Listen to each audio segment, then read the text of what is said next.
Term है over dwelling. Over dwelling is कि आप बार बार इंस्ट्रक्शंस देते जा रहे हैं जबकि instructions are basically understood by the students. Right? आप ये कहते जा रहे हैं आप ऐसे करेंगे, ऐसे होगा, ऐसे आप 45 मिनट लेट छुट्टी होगी, आपको ये पनिश किया जा रहा है, आपको इसके बाद लंच के लिए 10 मिनट लेट कर देंगे. ये मुसलसल आपके जो नेगेटिव वे में आप उनको करते चले जा रहे हैं, उनसे कम्युनिकेट करते चले जा रहे हैं. तो ये इस मूवी में भी हुआ. तो फिर ये आप क्या कर रहे हैं? You are over dwelling. आप किसी सबक के बारे में अंडरस्टूड बात है, उन्होंने समझ लिया, आप उसी चीज को पढ़ाते चले जा रहे हैं, उस पर इंस्ट्रक्शंस देते चले जा रहे हैं. तो this is called over dwelling. So it should be avoided. Behaviour management में इससे भी प्रॉब्लम आती है. फिर है ट्रांजिशन. ट्रांजिशन आपकी कैसी है? From one activity to another. आप एक चीज करा रहे हैं, उसके फौरन बाद आपने कोई और चीज पकड़ ली, फिर आपने तीसरी चीज पकड़ ली. बच्चे डिस्पर्स हैं. They are unable to understand कि आप हमें, उनका दिमाग चला गया टूवर्ड्स दैट पनिशमेंट 45 मिनट्स, और वो कह रहे हैं तुम काइट फ्लाइंग कर लेना, मैं बॉल ले आऊँगा, मैं ये कर लूँ. So they are not with you actually. There is a term, another term. Please note it down. With-itness. जिस टीचर के अंदर ये नहीं है वो क्लासरूम मैनेज कर ही नहीं सकता. With-itness is that I am with all of you. मेरी मॉनिटरिंग स्किल्स भी स्ट्रांग हैं. I know that how you are behaving, right? How you are actually acting or reacting, right? तो मेरी मॉनिटरिंग स्किल्स भी strong है और मेरी आपके साथ एक रैपो भी बिल्ट है. Another term which is very important for the behavior management is proximity control. Very important. What is this proximity control? आप अपना एक एरिया आइडेंटिफाई करते हैं, राइट? एक तो खैर मैंने भी अभी किया for the camera, that was another thing. But in the classroom you do identify your area. आपको अपने एरियाज का पता होना चाहिए. मेरे स्ट्रगलिंग लर्नर उधर हैं, मेरे एवरेज इधर हैं. मैंने आज ब्राइट और स्ट्रगलिंग कुछ इकट्ठे यहाँ बिठाए हैं, तो मैंने उनके पास कैसे जाना है? You are approachable to the students. No students is feeling alienated. ये कहते हैं प्रॉक्सिमिटी कंट्रोल, और ये इतनी सक्सेसफुल स्ट्रेटजी है. मैं एक जगह ऑब्जर्व कर रही थी, मैं एक एवेलुएटर भी हूँ, मैंने बहुत से स्कूल्स की एवेलुएशंस की, स्कूल एवेलुएशन एंड इंस्पेक्शंस. मैं एक आई नेम द ऑलराइट. सो एक जगह मैं गई station, out of station school में. वहाँ पर एक टीचर को जब when I was observing for the classroom, तो एक बच्ची मुसलसल डायरी निकाली उसने. वो उनको सोशल स्टडीज़ पढ़ा रही थी, लेकिन उसने डायरी निकाली, उसकी बैक साइड पे कुछ फूल बूटे बनाने शुरू कर दिए, वो रखी. फिर उसने अपनी कॉपी निकाली, जहाँ नाम लिखा हुआ है उसके बॉर्डर के ऊपर she has started some lines and something. Now she was not on task, she was off task. ये बड़ा इंपॉर्टेंट है जानना कि बच्चा हमारा इस वक्त क्लासरूम में ऑन टास्क है कि ऑफ टास्क है. Give them time for off task as well. ये भी याद रखें, उनको ऑफ टास्क भी हमने करना है, राइट? उस बच्ची ने जब 2 से तीसरी एक चीज जब करने की उसको लगा कि वो मेरे साथ नहीं है, छोटी सी उसके पास एक स्ट्रिप जिस पे उसने लिखा, उसने उस बच्ची को कुछ दे दिया.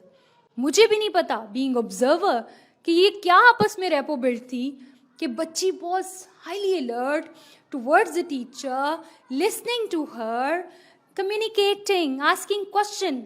लास्ट 10 मिनट में जब मैं उधर बैठी तो वो बच्ची मोस्ट इंटरेक्टिव बच्ची हो गई. This is how she has controlled. उसने सबके बीच में नहीं कहा, मैंने मना किया डायरियों पे लिखने, क्यों डायरी खोल के गंदी कर रही हैं, आपको समझाया नहीं है डायरी पे कोई फेल बूटे फूल और बूटे नहीं बनाने. या उसने ये भी नहीं किया कि उसको पास बुला लिया हो, ठीक है? उसने क्लासरूम का जो एक प्रोसीजर चल रहा था उसके अंदर भी इंटरप्शन नहीं लाई.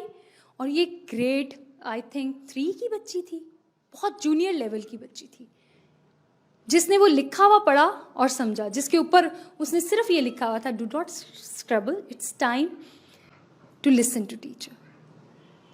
तो इतनी सी बात को वो इतना वैल्यू कर गई। ऑब्वियसली एक अच्छी रैपो बिल्ट हुई हो तो बच्चा फॉलो कर जाता है, राइट? और उसने वो पेपर छोटा सा बस उसको पकड़ा दिया, उसने पढ़ा और वो वापस ऑन टास्क हो गई बच्ची, राइट?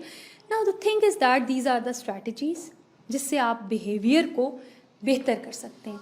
अखलाकी तौर पर जब हम बेहतरी चाहते हैं तो वो यहीं से आती है ना। ये छोटे छोटे स्टेप्स उठाएंगे, बिहेवियर स्ट्रांग होगा तो होगा। और going back to the drivers of behaviour, तो वही तो बिहेवियर आपके बना रहे हैं ड्राइवर्स, बच्चे के भी वैसे ही बना रहे हैं। Alright, so for both it is very important to work on these. Proximity control अपना स्ट्रांग रखिए।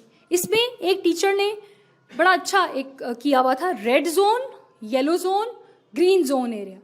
उसने ये किया, रेड लाइट, येलो लाइट जैसे हमारी ट्रैफिक लाइट्स हैं, उसका ये कहना है व्हेन आई एम हेयर तो this is something my red area, because I know this area of students are very very active, they are on task, they are with me. इनके गिरदा गिर्द जो 10-12 बच्चे हैं वो इस येलो जोन में हैं, उनको मेरी प्रेजेंस का तो पता है, लेकिन रेड जोन वाले तो ऑब्वियसली मेरे साथ हैं, लेकिन जो येलो के अंदर हैं they know my presence and they are actually थोड़ा सा मेरा। लेकिन जो ग्रीन जोन है एक फिर आगे, राइट, जिनको इतना पता है कि मैं किसी स्पेसिफिक ग्रुप के पास हूँ, but my this area. So proximity control में शी सेट कि शी सेट सर्टन एरियाज के रेड यहाँ रखना है मुझे, अब फिर मुझे रेड यहाँ रखना है, ये मेरे ग्रीन हो जाएंगे। स्टेज आपके टास्क भी तो होते हैं ना, इतना टास्क मुश्किल होगा तो मैंने रेड एरिया वो बनाना है, इस स्टेज पे मुश्किल टास्क होगा तो मैंने अपना रेड एरिया ये बना देना है, right? There was a teacher जिसने सारे स्ट्रगलिंग लर्नर मैंने ऑब्जर्व किया, उसने एक लाइन में बिठाए हुए थे और बाकी सारे स्टूडेंट्स को उससे मिक्स किया हुआ था। तो मैं कहा ये क्या किया है, वाई, ऐसे तो गलत है, तुमने ऐसे क्यों किया? I knew the reason but I just wanted to know कि उसका क्या कॉन्सेप्ट है। ये तो सारे एक तरफ लग गए। कहती ma'am I have a special planning for them and if I am not forgetting you told us. मैंने उस स्कूल के अंदर 8-9 महीने काम भी किया हुआ था एज ट्रेनिंग कोऑर्डिनेटर, जिसमें I work with them for different strategies. उनमें से एक स्ट्रैटेजी ये थी कि आप ये भी करते हैं कि आप सेम एबिलिटी ग्रुप्स को अलग कर देते हैं, राइट? अब आपको लगेगा एक मिक्स एबिलिटी, आपको पता है ना ग्रुपिंग डिफरेंट होती है जब हम पढ़ाते हैं, ओके? एक ग्रुपिंग क्या है जिसमें आप मिक्स एबिलिटी करते हैं, अक्सर हम यही करते हैं, लाइक नालाइक एवरेज ये वो सारा, ठीक है, जिसको हम ऐसे लेते हैं। दूसरी ग्रुपिंग क्या है कि सेम एबिलिटी को हम बिठा दें। बोर्ड में पोजीशन लेनी है तो क्रीम को लेके आप जो ब्रिलियंट स्टूडेंट्स हैं उनका आप एक अलग सेक्शन बना के उनके ऊपर ज़्यादा मेहनत करके पोजीशन लेते हैं, बाकियों के ऊपर भी बहुत मेहनत हो रही होती है, but they can go beyond that, so that's why you are doing it, right? इसके अलावा आप ये देखो कि वो स्ट्रगलिंग लर्नर उसने इसलिए बिठाए थे कि उसने स्पेशल तवज्जो देनी थी उस दिन, बाकियों को आसान काम ही मिला हुआ था, उनको उतनी तवज्जो की ज़रूरत नहीं थी, तो ये उसका रेड जोन था, तो इसलिए उसने उसके ऊपर काम करना था, दैट्स वाई उसने सीटिंग प्लान ही वैसे बना दिया। So this is how you control the behaviour inside the classroom. और यहाँ पे क्या हो रहा था जो गलत हुआ और आपको सजेस्ट करना चाहेंगे?